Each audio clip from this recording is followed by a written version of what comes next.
사무엘하 3장 12절에서 21절까지의 말씀입니다. 아브넬이 자기를 대신하여 사자들을 다윗에게 보내어 가로되 이 땅이 네 것이니까 또 가로되 당신은 나로 더불어 언약하사이다. 내 손이 당신을 도와 온 이스라엘로 당신에게 돌아가게 하리이다.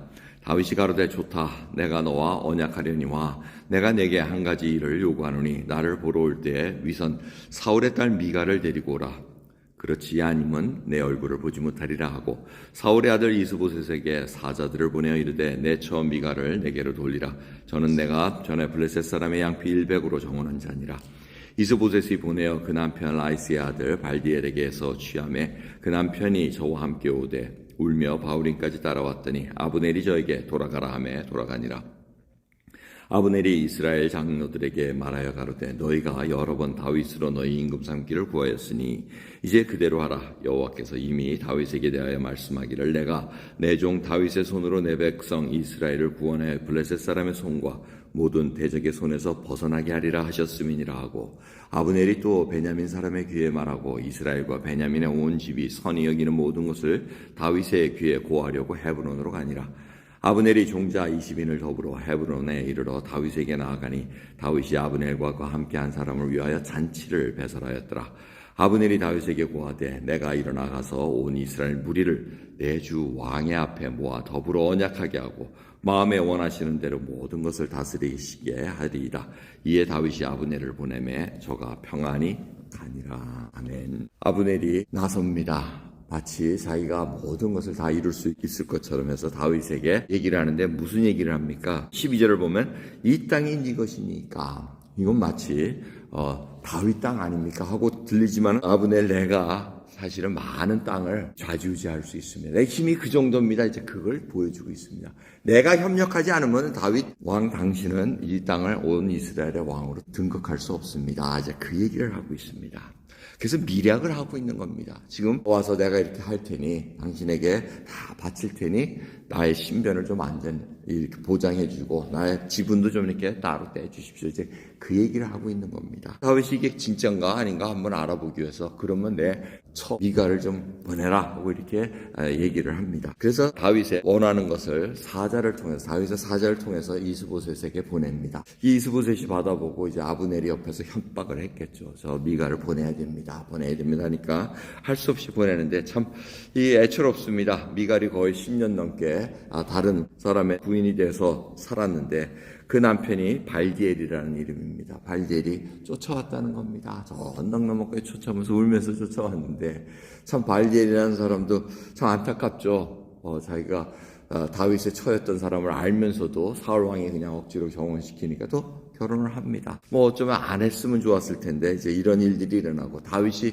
미갈을 찾는 이유는 자기가 그렇게 목숨 바치면서 사람을 죽여가면서 블레셋 사람들의 양피를 바쳐가지고 구했고 또 미갈이 사랑했다 그럽니다. 다윗을 사랑했고 목숨도 구해줍니다. 자, 잡으러 오니까 도망가시오 하고 살려줍니다. 그러니까 그러한 10년이 지났지만 그러한 사랑이 아직도 있었다는 겁니다. 그래서 보기를 원했고 데려옵니다. 자, 모든 일이 잘 되는 것 같은데 그래서 다 이제 아브넬이 자기 계획한 대로 다 된 것 같은데 이제 결과는 어떻게 되나 내일 말씀해 보면 결과가 나옵니다. 아브넬이 요압의 손에 죽습니다. 자, 오늘 본문 말씀을 통해서 우리가 봐야 될 것은 정말 우리에게 아브넬과 같은 생각이 많습니다. 하나님의 뜻을 압니다. 이 앞에 보면은 다 알고 백성들도 다윗을 왕으로 삼기를 원합니다. 심지어 베냐민 지파들도 그것을 원했다고 얘기를 하고 있습니다. 그런데 누가 막았습니까? 아브넬이 막고 있었습니다. 자기가 이 땅 차지하려고 그러는데 녹록지가 않거든요. 하나님의 뜻은 알고 있습니다. 그러니까 자기가 슬쩍 붙습니다. 어떻게 보면 기회주의자적인 입장입니다.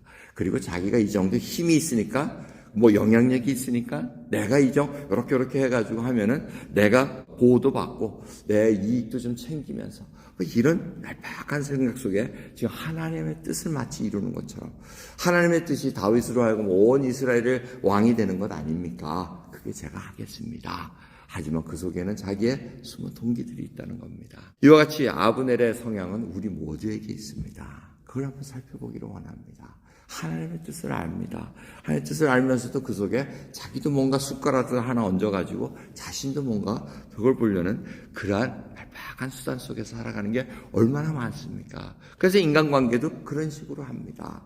하나님의 말씀을 싹 포장해가지고 하나님 뜻이 이거 아닙니까? 내가 이런 것을 이루어드릴 수 있습니다 하면서 쑥 포장하면서 자신이 드러나는 그런 일을 합니다.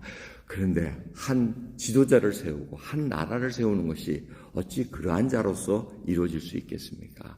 하나님은 그것을 원치 않는 것을 나중에 들어보면 알 수가 있습니다. 오늘 말씀을 통해서 저희들이 생각해야 될 것은 우리가 정말 하나님의 뜻을 내 뜻에 안 맞으면 하나님의 뜻을 거역했다가 이제 그것이 불리해지면 하나님의 뜻에 맞춰서 자기가 순종하는 척하고 나가는 그러한 얄팍한 생각들을 저희들이 버리기를 소원합니다. 정말 하나님 앞에 순전한 자로서 정결하고 하나님이 거룩하시니 우리도 거룩한 백성으로 살아가야 되겠다는 것을, 그 거룩하다는 것은 죄와 타협하지 않는 것입니다. 자기가 탐욕을 부리고 욕심을 부리는 것이 아니고 내가 명예를 위해서 살아가는 것이 아니고 하나님의 진정한 뜻이 이루기 위해서는 내가 낮아지고 내가 없어져야지만 가능하다는 것을, 그래서 자기를 부인하고 자기의 십자가를 지라는 그 말씀이 무슨 뜻인가 오늘도 깊이 생각하며 내일 주일 예배를 준비하는 저와 여러분 되기를 소원합니다. 기도하겠습니다. 하나님 감사합니다. 오늘도 귀한 하루가 시작됩니다. 정말 하루하루가 하나님의 은혜로 새롭게 시작되기를 소원합니다. 주여, 저희들이 아브넬과 같은 상황이 얼마나 많습니까? 아브넬을 하나님께 묻지도 않고 알면서 회개하지 않고 주 앞에 꿇어엎드리지 않는 그런 모습 속에서 일을 진행시킨 것을 봅니다. 오늘 저희들의 이 어려운 각박하고 험악한 세상을 살아가는 동안 이런 성향으로 살아가는 것이 아니라 진정으로 하나님께 모든 것을 맡기고 심령이 가난해지고 자기를 부인하고 나의 십자가를 지고 주님께 온전히 순종할 수 있는 하나님의 백성으로 인도해 주옵소서. 감사드리며 예수 그리스도의 이름으로 기도드렸나이다. 아멘.